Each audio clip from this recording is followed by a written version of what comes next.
In the early stages of World War II, Hitler's Wehrmacht terrorized Europe on the ground, but struggled at sea. This naval weakness gave Britain hope, believing control of European waters could halt Axis expansion. However, the tides of war shifted with alarming suddenness. On June 10, 1940, Italy, boasting one of the mightiest navies in the world, allied with Germany and declared war on Britain and France. The Mediterranean, once a British stronghold, teetered on the brink of collapse. Italy's Regia Marina poised itself to seize control and capture the strategic Suez Canal, Britain's lifeline to its Asian colonies. Britain's response was swift. The Admiralty, faced with the daunting prospect of the Italian Navy tipping the scales of the war, was resolute. The Italian fleet must be crippled. Yet Britain's presence in the Mediterranean was a fraction of the force required for such a brazen assault. In a move of ingenuity, Britain defied conventional warfare tactics. A squadron of 21 antiquated biplanes that seemed plucked straight from World War I, the fairy Swordfish, was their only option for the high-stakes operation. These slow-moving relics, maxing out at a mere 139 miles per hour, seemed laughably inadequate for the task. In the air, they were vulnerable, easy targets, yet their pilots were seasoned, fearless aviators adept at turning the Swordfish's sluggishness into a tactical advantage. Against all odds, on the night of November 11, 1940, these 21 underdogs would embark on a mission that promised no return. Armed with bombs and torpedoes, they soared into the night sky, aiming to alter the course of history. Almost as soon as World War II started, Britain found itself in an increasingly precarious and isolated position. The war, which had initially seemed a distant conflict, rapidly transformed into a desperate struggle for survival, marked by a series of catastrophic setbacks and looming threats. The fall of France in May and June of 1940 was a devastating blow to the British war effort. The rapid and brutal effectiveness of Germany's blitzkrieg tactics crushed the French defences and left Britain reeling from the sudden loss of a crucial ally. This event exposed Britain's vulnerability and left only its powerful navy to ensure that the German forces, ominously positioned across the English Channel, would not overrun the island. In this atmosphere of growing despair, the Dunkirk evacuation was a bittersweet moment in what was otherwise a series of terrible defeats for the Allies. Over 330,000 Allied soldiers were miraculously evacuated from the beaches of Dunkirk. However, this was far from a victory. The British Expeditionary Force had to abandon much of its heavy equipment in France, and the event was a sobering reminder of how close Britain had come to a military disaster. The situation worsened with the onset of the Battle of Britain. This aerial conflict, raging from July to October 1940, saw the Royal Air Force pitted against the more experienced Luftwaffe. German air raids brought the war to British soil, causing significant civilian casualties and infrastructure damage. The constant threat from the skies weighed heavily on the British psyche, fostering a sense of besiegement and vulnerability that at times bordered hopelessness. Despite their lack of massive surface fleets, Germany's U-boat campaign was successfully strangling Britain from the much-needed wartime resources it needed to survive. These stealthy predators wreaked havoc on British shipping, with very little the Royal Navy could do about it. The sinking of hundreds of thousands of tons of Allied shipping by the end of 1940 foretold of harrowing times to come. Britain also grappled with severe economic and resource challenges. The war had drained British resources, leading to material shortages and a significant financial strain. The loss of equipment in France and the ongoing German blockade only worsened this dire scene. The situation reached its lowest point in June 1940, when Italy joined the war, bringing to the fray the might of the Italian Navy. The Italian aggression opened a new front in North Africa, threatening British colonies and dominions in the region. Additionally, Italy's presence in the Mediterranean endangered British naval dominance and vital supply routes. The Italian Navy, with its collection of modern warships, had the potential to dominate the Mediterranean Sea and threaten crucial British interests, including the strategically vital island of Malta and the Suez Canal, Britain's primary route to India and Asia. The Italian Navy's capabilities, especially its battleships, were a major concern for the British. The potential for Italy to close off the Mediterranean was a significant strategic threat, as it could disrupt British supply lines and naval operations in the region. On the other hand, Germany's hopes for the addition of the Italian Navy to the Axis's assets were likely centered around strengthening their overall naval capabilities, particularly in the Mediterranean. The Italian Navy's participation could have significantly boosted the Axis power's naval strength, potentially disrupting Allied supply lines and naval operations, and helping to secure vital supply routes for Axis forces, especially in North Africa. Under the leadership of Benito Mussolini, the Italian Navy had expanded significantly. It was an imposing and modern force boasting some of the most recent technological breakthroughs of the time. Nevertheless, despite its technical advances, Italy's naval doctrine remained antiquated and inflexible, as the High Command avoided adopting the use of warplanes in the Navy, opting to keep the Regia Marina and the Regia Aeronautica as separate forces with limited communication. Another major drawback was that many of these modern ships lacked effective anti-aircraft defenses. Italy failed to see the paramount role warplanes would play in naval warfare in the battles to come. The primary tasks assigned to the Italian Navy at the outbreak of World War II were to protect North African trade and to avoid direct confrontations with the more powerful Royal Navy. Despite having a sizable fleet, the Italian Navy also struggled due to a lack of emphasis on technological advancements like radar and sonar, which were crucial for night engagements and poor weather conditions. Italy's naval focus was on firepower, size, speed, and armor. In other words, they were preparing for war as it had been fought until then, not how it would be fought in the future. Additionally, the Navy was hampered by Mussolini's direct control over military strategy, leading to a lack of central direction for operations and little inter-service cooperation. The Regia Marina had 6 battleships at the start of the war, but the 4 most modern were being refitted. Besides these, the fleet included 19 cruisers, 59 destroyers, 67 torpedo boats, and 116 submarines.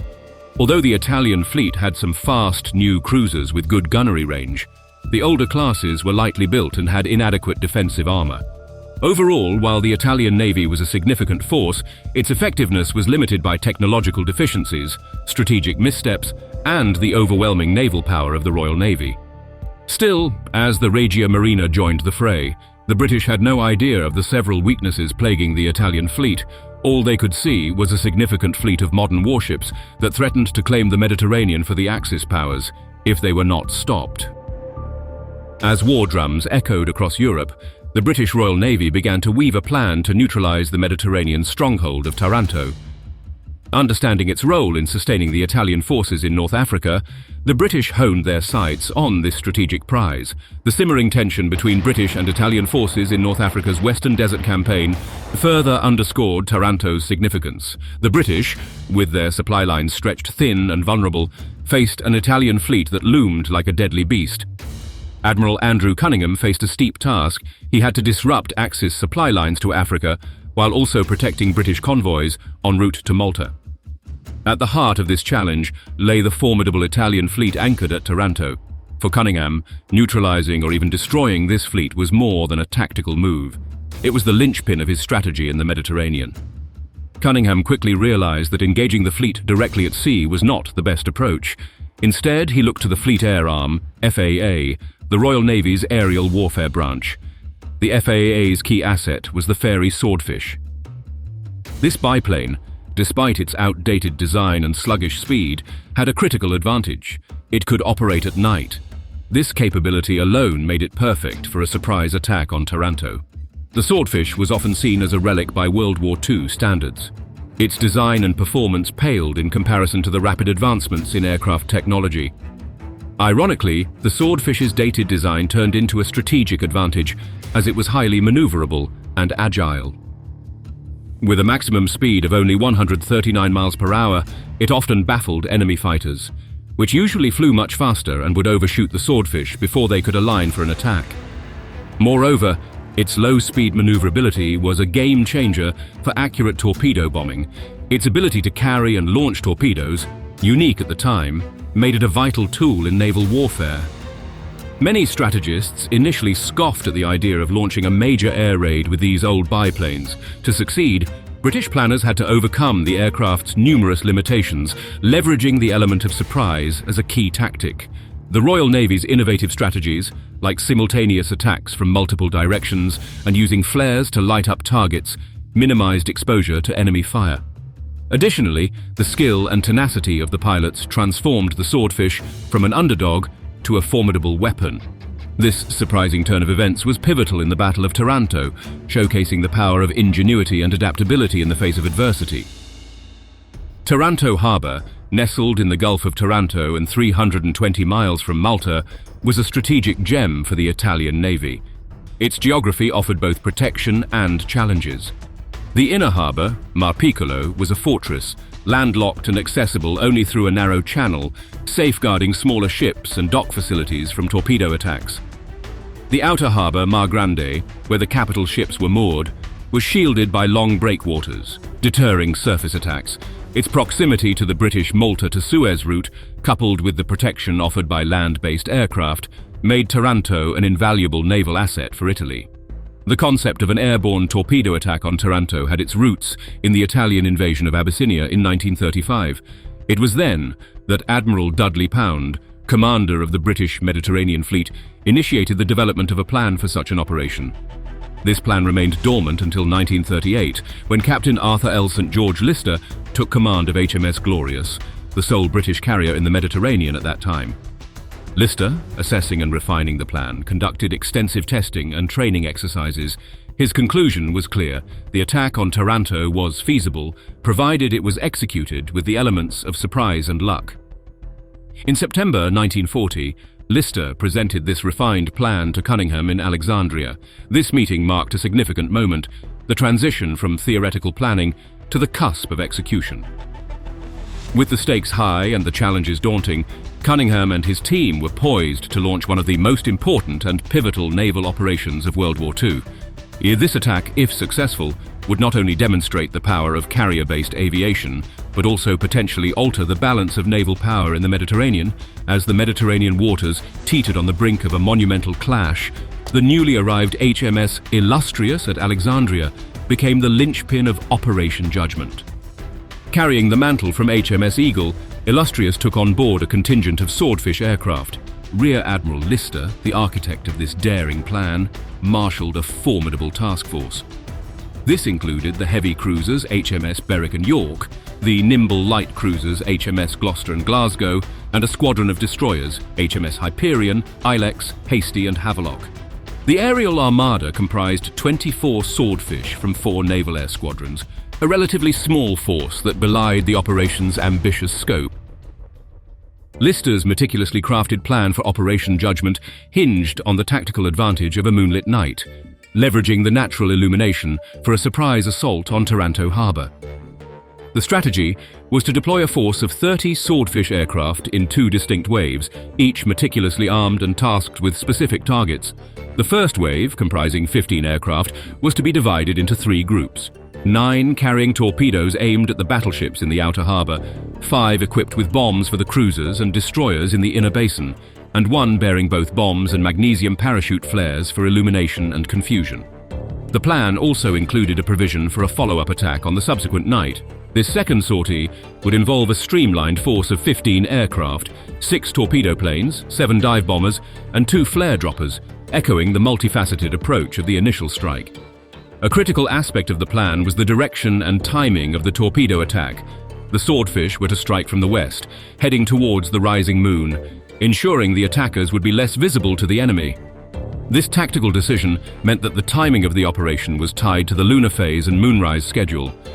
The planners meticulously calculated every aspect of the operation to maximize the element of surprise. This included the movement of the carrier force to the launch point under the cover of darkness, the launch and recovery of the aircraft, and a swift exit from the area post-strike. Another key factor was the operational limits of the Swordfish themselves. The planners had to consider the speed and endurance of the aircraft, dictating that the return journey could not exceed 400 miles.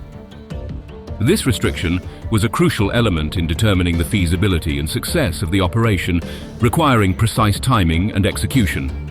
In essence, Lister's plan was a complex dance of timing, tactics, and technology, woven together to exploit the night's darkness and the Swordfish's unique capabilities.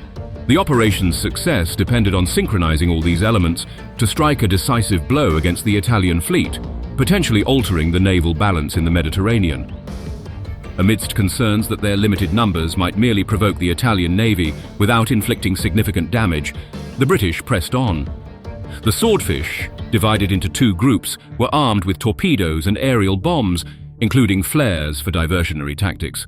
The torpedoes, equipped with sensitive duplex magnetic contact exploders, presented a technological gamble, especially in the shallow and tumultuous waters of Taranto harbour.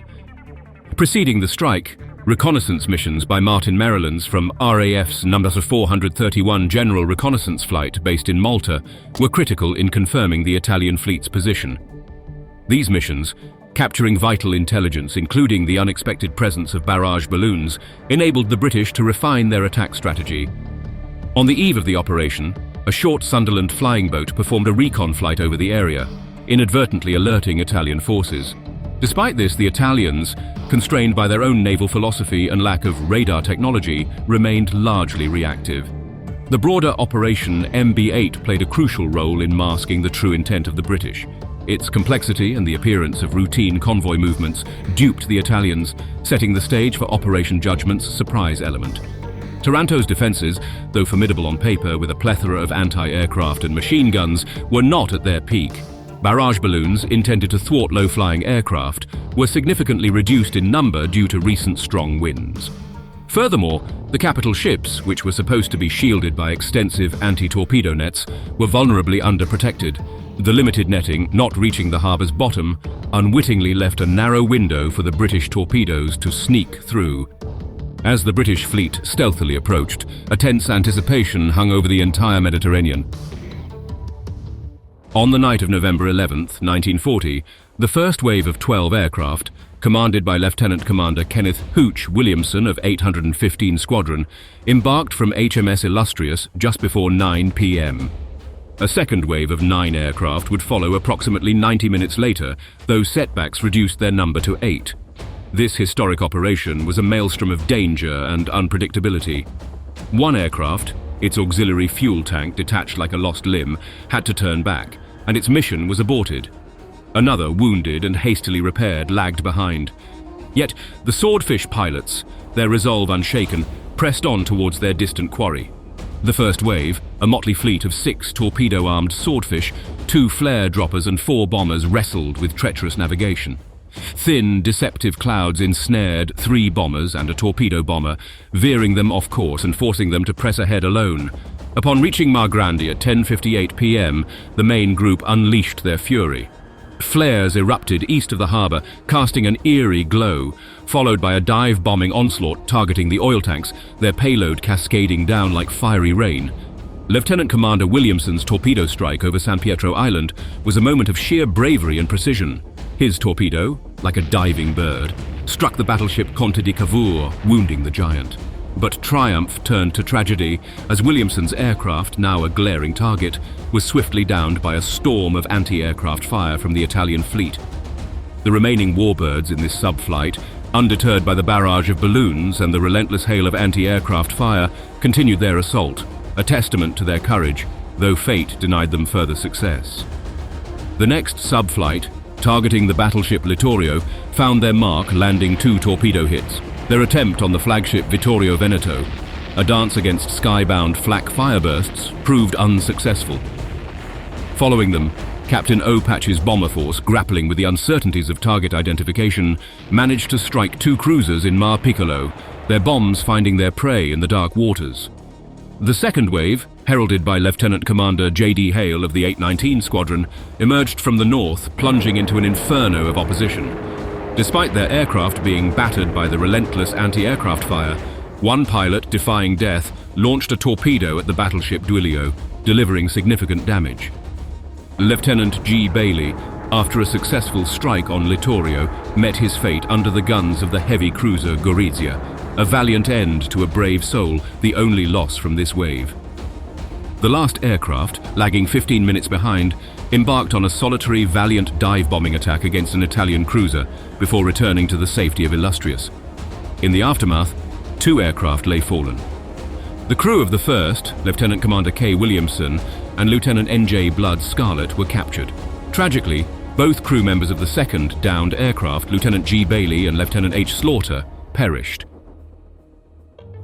The raid on Taranto harbour by the British Fleet Air Arm's Swordfish aircraft left a significant mark on the Italian Regia Marina, dealing a substantial blow to its battleship fleet.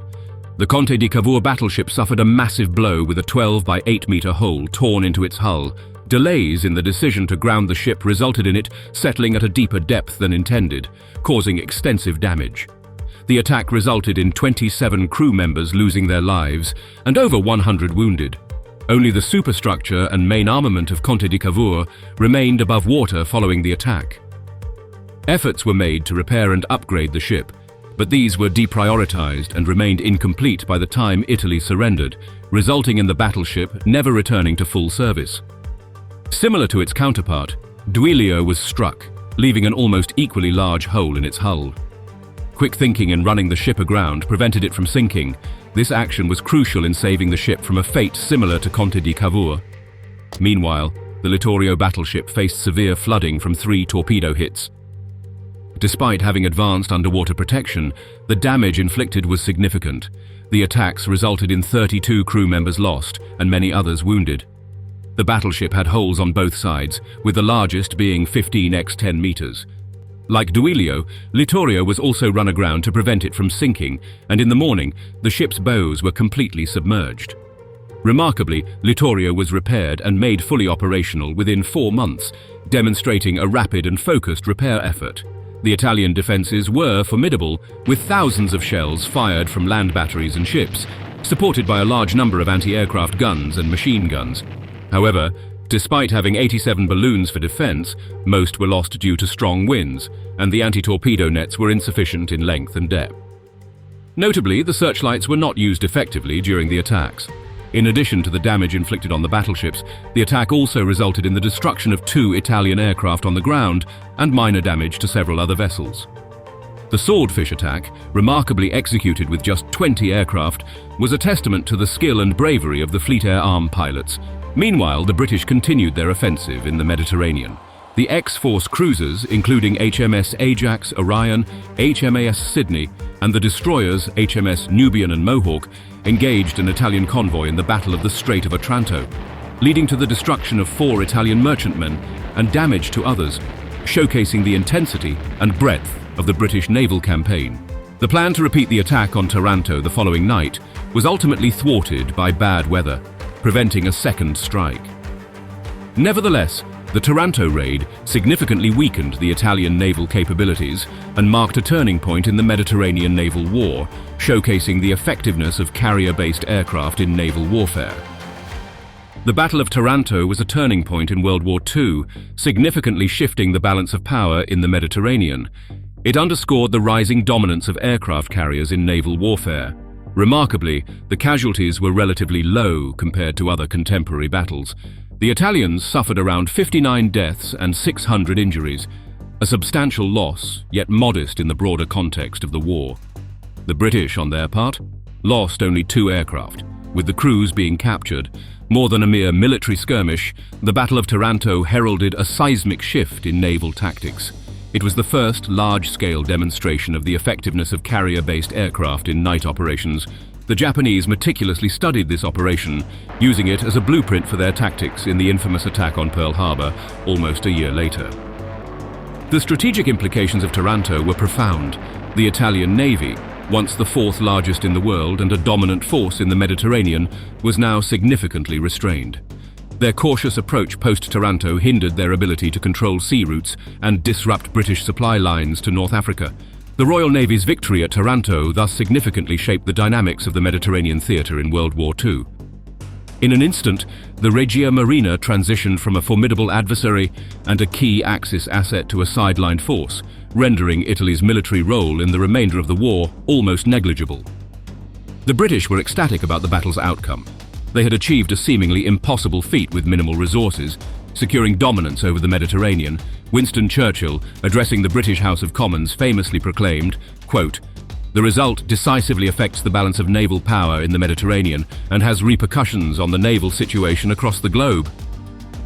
Echoing Churchill's sentiment, German Naval Command recognized that the British now had the freedom to reinforce their positions in the Mediterranean and the Middle East, shift ships to the Atlantic, and launch offensive operations that would jeopardize Italian land operations in Egypt. Admiral Cunningham would later say that, quote, Taranto and the night of the 11th of November 1940 should be remembered forever as having shown once and for all that in the Fleet Air Arm, the Navy has its most devastating weapon. 20 aircraft had inflicted more damage on the Italian fleet than was inflicted on the German High Seas Fleet in the daylight action at the Battle of Jutland. A small squadron of obsolete Swordfish and their valiant pilots had indeed rewritten the history of World War II.